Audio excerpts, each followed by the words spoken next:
Bienvenidos a Esperanza de Sion.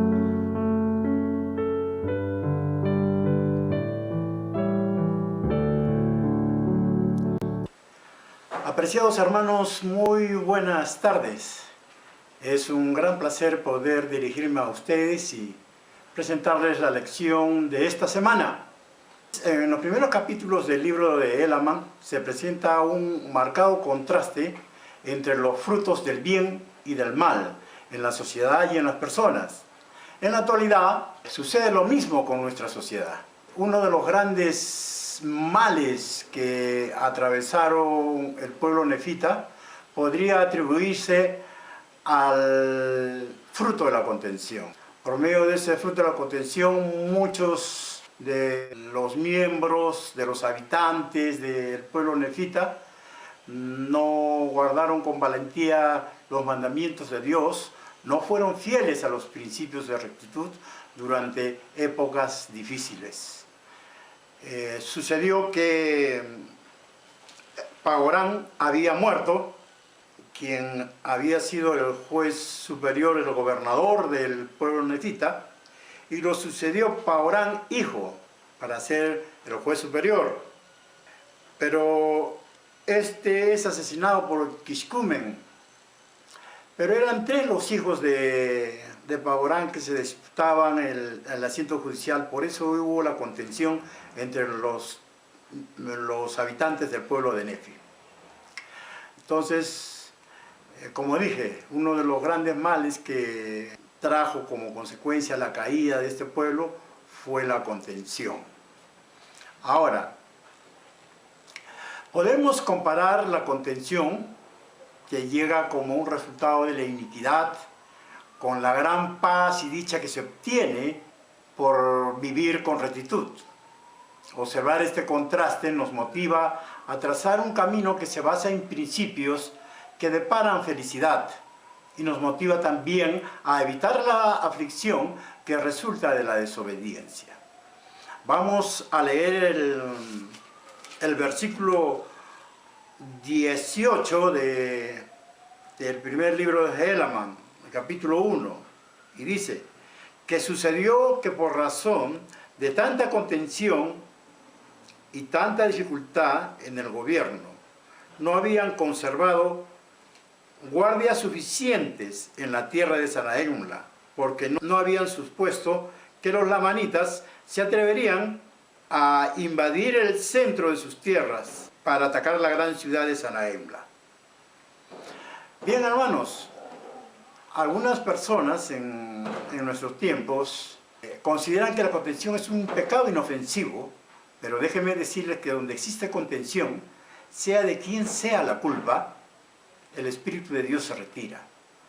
Las peleas, las disputas y conflictos no agradan al Señor, particularmente entre los miembros de la iglesia o entre los integrantes de una familia. El libro de Teser Nefi nos dice cómo es que actúa Satanás. Y en el capítulo 11, versículo 29 dice lo siguiente: os digo que aquel que tiene el espíritu de contención no es mío, sino es del diablo, que es el padre de la contención. Y él irrita los corazones de los hombres para que contiendan con ira unos con otros. Hermanos, Satanás siempre va a utilizar todo instrumento que tenga disponible para destruir, para engañar, para confundir, para desviar a los hijos de Dios. Pero figúrense, hagan un análisis de lo que sucede con las personas que actúan de buena forma, que tienen los frutos del bien, con aquellas personas que tienen en sus vidas el fruto del mal. Vamos a leer siempre en el capítulo 1, en el versículo 27, donde nos dice cómo actúan los dos pueblos con relación a sus prisioneros, ¿ya? A sus enemigos.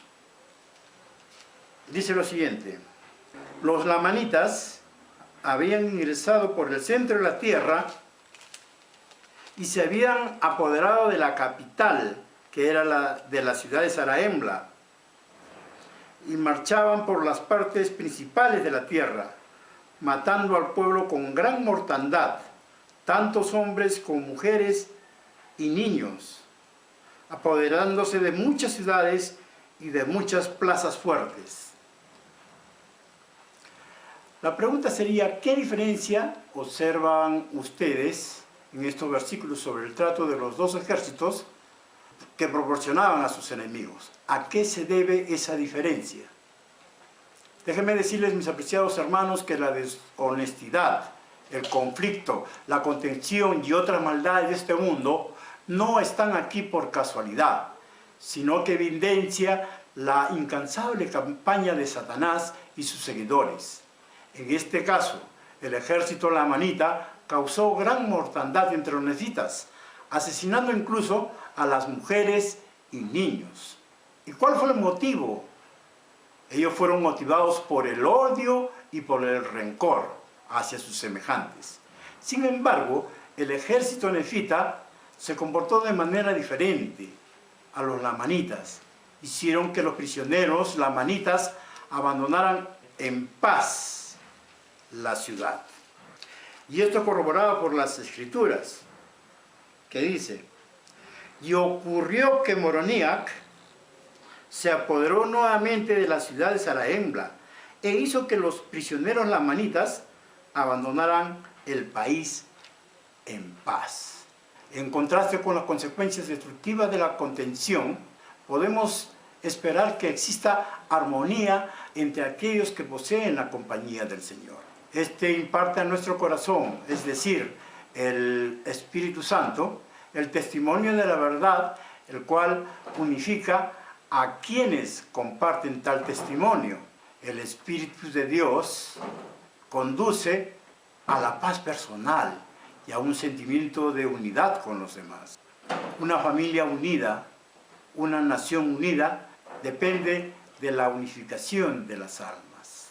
Hay un principio de que las obras del mal pueden causar destrucción. En el libro de Elamán, del capítulo 2, del versículo 13, nos enseña que las combinaciones secretas presentan un serio desafío, no solamente para personas y familias, sino para las civilizaciones enteras. Las combinaciones secretas tienen la finalidad de asesinar, robar, hurtar, cometer fornicaciones y toda clase de iniquidades en oposición a las leyes de su patria, así como a las leyes de Dios. Satanás se vale de las combinaciones secretas y su propósito es destruir a las personas, a las familias, a las comunidades y a las naciones. En la época del Libro de Mormón, hasta cierto punto tuvo éxito y está teniéndola en nuestros días. Si no tenemos cuidados, las combinaciones secretas de la actualidad, como las pandillas, los marcas, los narcotraficantes y las mafias, pueden cobrar poder e influencia tan rápidamente como lo hicieron en la antigüedad. ¿Y cuál es el patrón?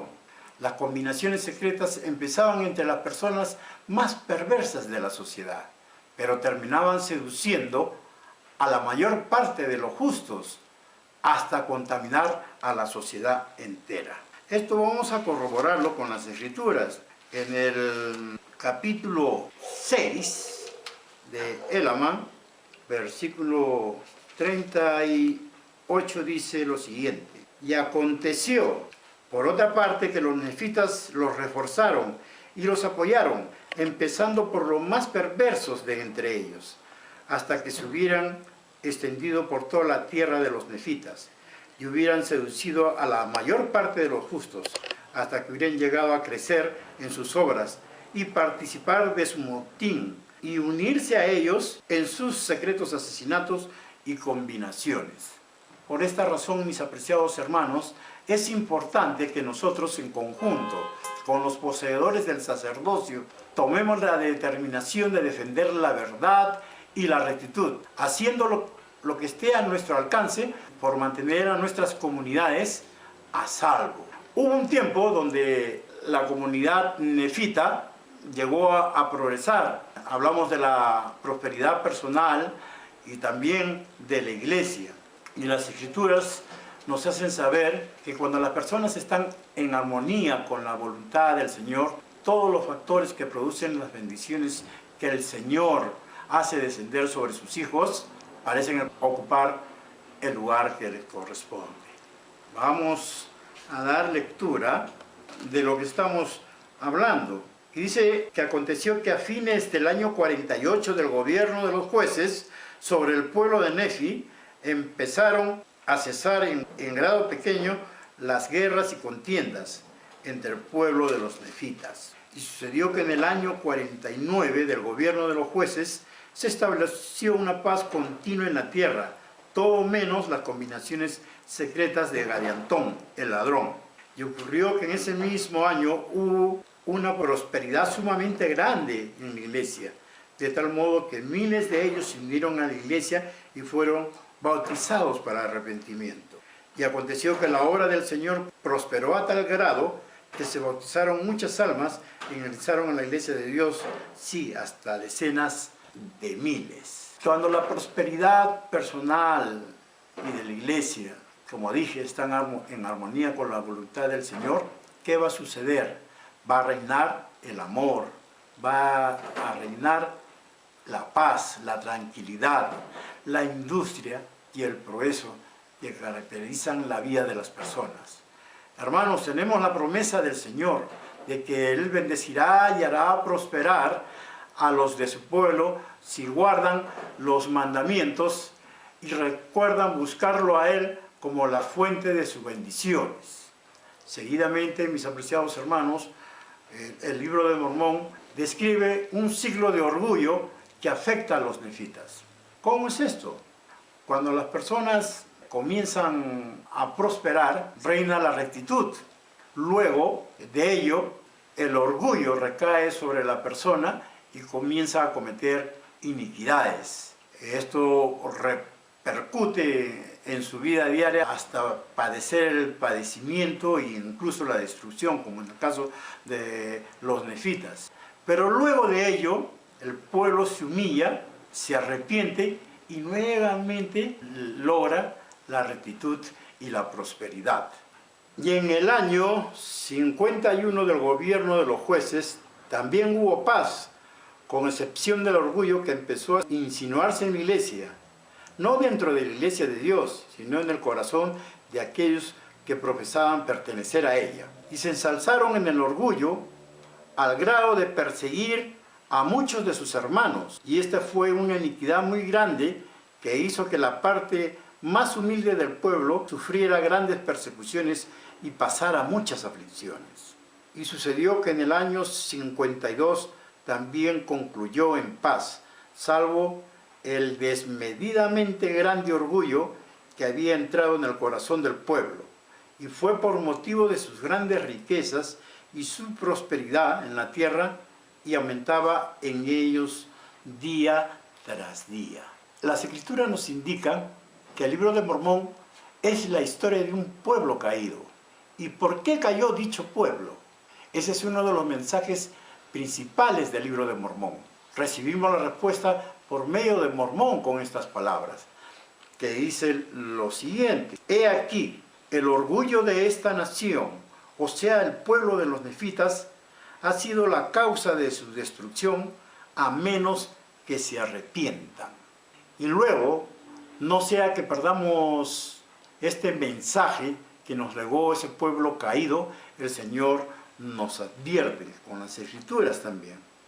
Y si buscáis las riquezas que según la voluntad el Padre quiere daros, seréis los más ricos de todos los pueblos, porque tendréis las riquezas de la eternidad.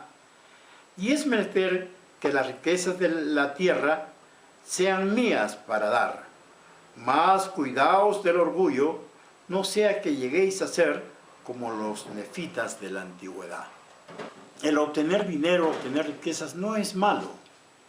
Lo malo es el amor a la riqueza que reemplaza el amor que debemos tener por Dios. Entonces vemos que la soberbia va a producir siempre discordia. Por otro lado, una persona que es orgullosa se niega a perdonar a fin de mantener a la otra persona en el papel de doctor y de justificar sus sentimientos heridos. El orgullo afecta de manera adversa nuestra relación con Dios y sus siervos, afectando a su vez la relación que tenemos nosotros como esposos, como padres e hijos y como miembros de la iglesia. Entonces cabe resaltar una pregunta, y la pregunta es: ¿cómo podemos evitar la tendencia que tiene el hombre natural a actuar de forma orgullosa? Primero, lo que debemos hacer es que nuestra vida y hechos deben depender de Dios. Segundo, debemos ser humildes. La humildad responde a la voluntad de nuestro Dios, generando unión, fortaleza en los matrimonios y familias. El antídoto contra el orgullo es la humildad, la mansedumbre, la sumisión y el hecho de presentar al Señor un corazón quebrantado y un espíritu contrito. ¿Qué significa esto? Significa ser humilde, manso, dócil e enseñable. Es decir, ser receptivo a la voluntad de Dios. Hermanos, por un momento pensemos, analicemos.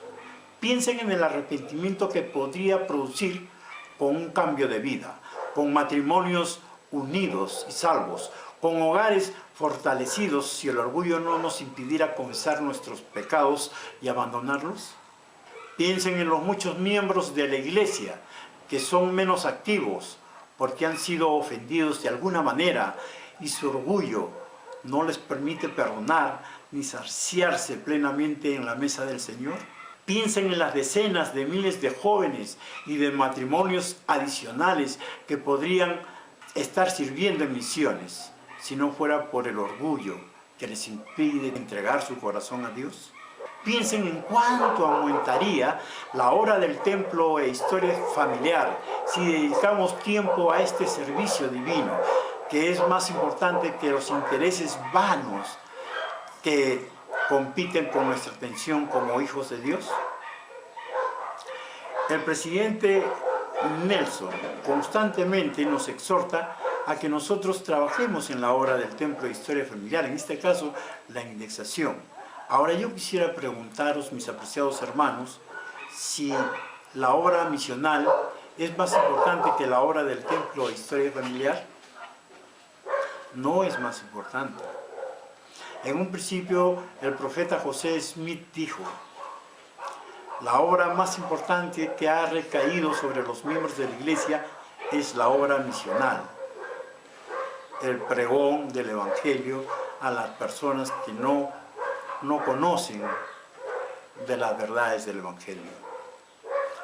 2 años después, en una conferencia general, dijo que la obra más importante que recae sobre los hombros de una persona es la salvación de sus muertos.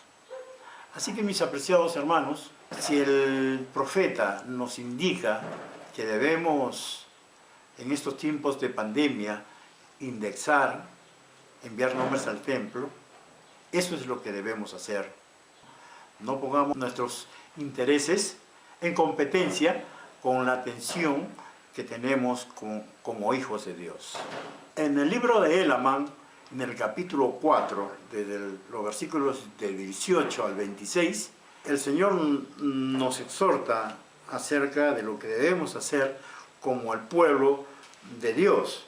Dice lo siguiente: y aconteció que en el año 62 del gobierno de los jueces, Moroniac no pudo recuperar más posiciones de los lamanitas, de manera que abandonaron el proyecto de reconquistar el resto de sus tierras. Y habla acerca de cómo era el comportamiento de los nefitas en ese tiempo.